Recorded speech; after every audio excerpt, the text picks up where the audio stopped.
रात्री 8-8:30 वाजता त्या सेंट पायस हॉस्टेलमधल्या सगळ्या नन्स रात्री झोपायला जातात. पहाटे 4 वाजता गजर वाजतो. एक मुलगी मात्र खूप डिलिजंटली उठते आणि अभ्यासाला बसते. ती आहे बीना थॉमस, म्हणजेच सिस्टर अभया. थोड्या वेळाने तिला तहान लागते, त्यामुळे ती जाते किचनमध्ये की थंड पाणी पिऊया आणि मग फ्रेशली अभ्यासाला बसूया.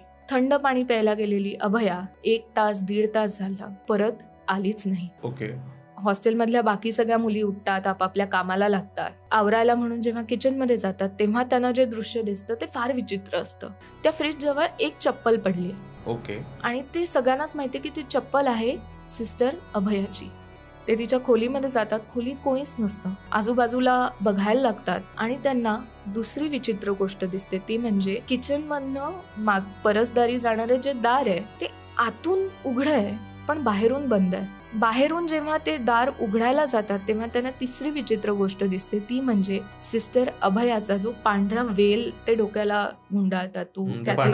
पांढरं कापड असतं. ते कापड त्यांना दरवाजाशी अडकलेलं दिसतं. सगळ्यांनाच कळलं की आता काहीतरी there is something really wrong about this. हा मनात विचार घेऊनच ते आजूबाजूला बघतात आणि त्यांची शंका लगेच खरी ठरते. कारण त्यांना दुसरी चप्पल दिसते, ती त्या हॉस्टेलच्या विहिरीपाशी. विहिरीपाशी जातात. त्या विहिरीमध्ये पडलेली सिस्टर अभयाची डेड बॉडी त्यांना सापडते.